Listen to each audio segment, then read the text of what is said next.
नमस्कार। मैं आज आपको बीए पाठ प्रथम में ज्वालामुखी एवं ज्वालामुखी के प्रकारों के बारे में बताने जा रहा हूँ। ज्वालामुखी और ज्वालामुखी क्रिया, इन दोनों में क्या अंतर है, देखिए थोड़ा सा अंतर इनको समझने का प्रयास करेंगे। साधारण व्यक्ति के लिए प्राय ज्वालामुखी और ज्वालामुखी के प्रकट होने की क्रिया तथा ज्वालामुखी क्रिया समान अर्थ रखते हैं, परंतु भूगर्भ शास्त्र में इनमें पर्याप्त अंतर पाया जाता है। ज्वालामुखी का तात्पर्य उस छिद्र अथवा दरार से होता है जिससे होकर गर्म लावा, गैस, पत्थर के टुकड़े तथा धूल आदि निकला करते हैं। यहाँ पर स्पष्ट कर देना आवश्यक है कि ज्वालामुखी का संबंध केवल उस छिद्र से होता है जिससे होकर लावा आदि निकलते हैं। ज्वालामुखी का उद्गार तथा उससे निकलने वाले पदार्थों के बाहर प्रकट होने की क्रिया को ज्वालामुखी के प्रकट होने की क्रिया कहते हैं। ज्वालामुखी की परिभाषा: ज्वालामुखी प्राय एक गोल या कुछ गोल आकार का छिद्र अथवा खुला भाग होता है जिससे होकर पृथ्वी के अत्यंत तप्त भूगर्भ से गैस, तरल लावा, जल तथा चट्टानों के टुकड़ों से युक्त गर्म पदार्थ पृथ्वी के धरातल पर प्रकट होता है। कुछ लोग ज्वालामुखी का अर्थ उस शंकु, कौन या पर्वत से लगाते हैं जो कि ज्वालामुखी से निश्चित पदार्थों के जमाव से बनता है। वास्तव में शंकु या पर्वत तो ज्वालामुखी का प्रतिफल होता है, ज्वालामुखी नहीं होता है। ज्वालामुखी का शाब्दिक अर्थ जिसके मुख से आग की ज्वाला निकलती हो। प्राय साधारणतः व्यक्ति इसका अर्थ यही लगाते हैं कि ज्वालामुखी से आग की लपटें निकलती होगी। वास्तव में ऐसा नहीं है, वरन पटल की भ्रांति अवश्य होती है। ज्वालामुखी के उद्गार के समय जो पदार्थ निकलते हैं वे प्राय अत्यधिक ताप के कारण लाल अंगारे जैसे होते हैं तथा दूर से ही आग की लपट या ज्वाला की तरह दिखाई देते हैं। इस प्रकार कुछ ज्वलनशील गैसें जैसे हाइड्रोजन आदि होती है जिससे प्रज्वलित होने पर लपटें उठती हैं। ज्वालामुखी एवं आग की ज्वाला का कोई संबंध नहीं है। ज्वालामुखी वह क्रिया है जिसके अंदर पृथ्वी के भीतर गैस अथवा लावा गैस एवं लावा की उत्पत्ति से लेकर उसके पृथ्वी के भीतर तथा बाहर प्रकट होने की सभी क्रियाएं सम्मिलित की जाती हैं। अब हम देखेंगे ज्वालामुखी से निकलने वाले पदार्थ। ज्वालामुखी का प्रथम उद्गार प्राय छिद्र के सहारे होता है। उद्गार से अनेक प्रकार के पदार्थ निकलते हैं। इनको 3 श्रेणियों में विभाजित किया जाता है। प्रथम गैस तथा जलवाष्प, द्वितीय विखंडित पदार्थ तथा तीसरा लावा पदार्थ। सर्वप्रथम जब ज्वालामुखी का उद्भेदन होता है तो गैसें बड़े जोरों के साथ भूपटल को तोड़ करके धरातल पर प्रकट होती हैं। इन गैसों में सर्वाधिक प्रतिशत वाष्प का होता है। संपूर्ण ज्वालामुखी गैस का 60 से 90% भाग इसी वाष्प द्वारा पूरा किया जाता है। वाष्प के अलावा carbon dioxide, nitrogen, sulphur dioxide आदि का महत्वपूर्ण योग होता है। विखंडित पदार्थों में ज्वालामुखी की बारीक धूल से लेकर बड़े बड़े चट्टान के टुकड़े सम्मिलित किए जाते हैं। उद्गार के समय गैसों की तीव्रता के कारण ये टुकड़े आकाश में अधिक ऊंचाई तक उछाल दिए जाते हैं तथा जब गैस का जोर कम हो जाता है तो ये टुकड़े पुनः धरातल पर वापस आने लगते हैं जिससे लगता है कि आकाश से बम गिराए जा रहे हों। ज्वालामुखी से निश्चित बड़े बड़े टुकड़ों को बम कहते हैं।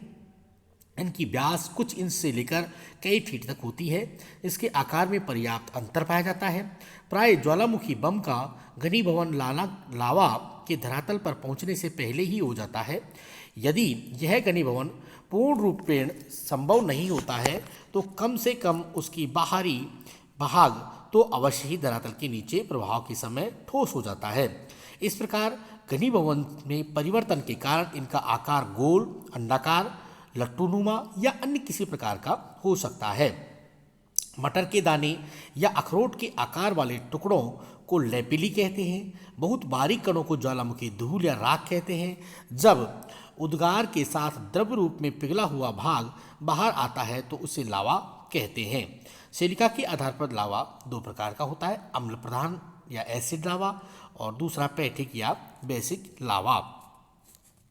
ज्वालामुखी के अंग, ये निश्चित पदार्थ पर जब ज्वालामुखी छिद्र के चारों तरफ क्रम से जमने लगते हैं तो ज्वालामुखी शंकु का निर्माण होता है।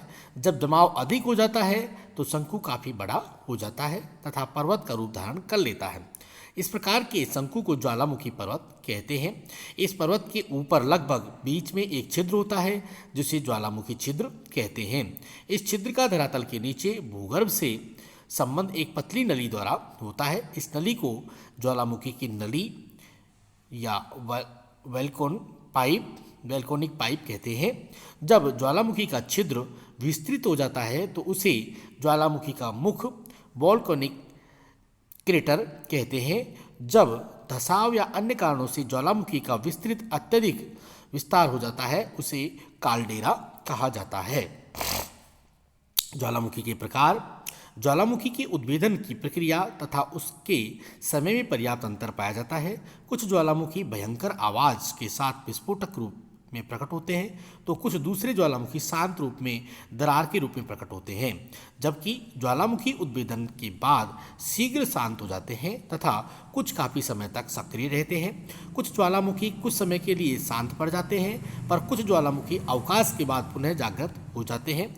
कुछ ज्वालामुखियों में अत्यधिक लावा आदि पदार्थ निकलते हैं जबकि कुछ स्वल्प मात्रा में प्रकट कर पाते हैं। इस प्रकार ज्वालामुखी के प्रकट होने तथा उद्गार की अवधि में अंतर के कारण उन्हें कई रूपों में विभाजित किया जाता है। जैसे ज्वालामुखी के उद्गार के अनुसार केंद्रीय उद्भेदन वाले ज्वालामुखी, इनमें आएंगे हवाईयन प्रकार के उद्गार के ज्वालामुखी, स्ट्रोम्बोली प्रकार के ज्वालामुखी, वोल्केनियन प्रकार के ज्वालामुखी, विसुवियस प्रकार के ज्वालामुखी, पीलियन ज्वालामुखी।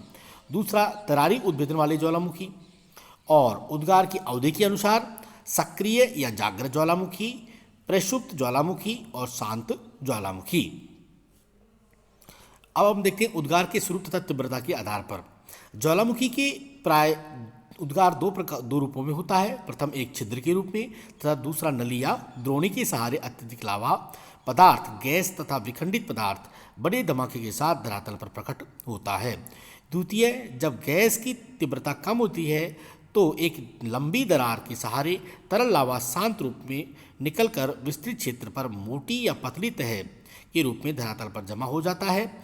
उपयुक्त आधार पर ज्वालामुखी को दो वर्गों में विभाजित किया जाता है: केंद्रीय उद्गार वाले ज्वालामुखी और धरातलीय या दरारी उद्गार वाले ज्वालामुखी। केंद्रीय उद्गार वाले ज्वालामुखी, केंद्रीय उद्गार प्राय एक संकरी नली या द्रोणी के सहारे एक छिद्र से होता है। जब लावा के साथ गैस की मात्रा अधिक होती है तो ऊपरी दबाव कम होने पर ये गैस बड़ी तीव्रता से भूपटल के निचे भाग पर धक्के लगाती है तथा जहाँ कहीं भी भूपटल कमजोर मिलता है वहाँ पर गैस इन्हें तोड़कर भयंकर आवाज़ करती हुई अत्यधिक तीव्रता के साथ धरातल पर प्रकट होती है। परिणाम स्वरूप लावा पदार्थ अत्यधिक ऊंचाई तक आकाश में चला जाता है तथा वाष्प, गैस और धूम्र की अधिकता से आकाश में अधिक दूर तक घनघोर काले बादल छा जाते हैं। थोड़ी देर बाद लावा तथा विखंडित पदार्थ इस प्रकार गिरने लगते हैं कि जैसे चट्टानी टुकड़ों की वर्षा हो रही हो। इन पदार्थों में एकत्रित होने तथा जमाव से ज्वालामुखी छिद्र के चारों ओर शंकु की रचना होती है। कभी कभी इनका आकार शंकु का न होकर के गुंबद या टीला के रूप में भी होता है। वे ज्वालामुखी जिनके छिद्र मुख की व्यास कुछ सौ फीट से अधिक नहीं होता है, आकार गोल या करीब करीब गोल होता है तथा जिनमें गैस, लावा तथा विखंडित पदार्थ अधिक मात्रा में विस्फोटक उद्भेदन के साथ आकाश में काफ़ी ऊंचाई तक प्रकट होते हैं, उन्हें हम केंद्रीय उद्गार वाले ज्वालामुखी कहते हैं। इस प्रकार ज्वालामुखी अत्यधिक विनाशकारी होते हैं। इनके उद्गार से भयंकर भूकंप आते हैं तथा शंकु का अधिकांश भाग विस्फोटित होकर वायु में उड़ जाता है। यहाँ पर यह स्पष्ट करना आवश्यक है कि सभी केंद्रीय उद्गार वाले ज्वालामुखी एक समान ही भयंकर नहीं हुआ करते हैं। इनके उद्गार में अंतर, निश्चित पदार्थ की विभिन्नता एवं उद्गार की अवधि के अनुसार इन्हें कई उपविभागों में रखा जा सकता है। इस आधार पर लोक्रायस ने ज्वालामुखी के 4 प्रकार हवाईयन, स्ट्रोम्बोली, वोल्केनियन, एमपीडी प्रकार में विभाजित किया है। कुछ विद्वान इन्हें 6 प्रकारों में वर्गीकृत करते हैं।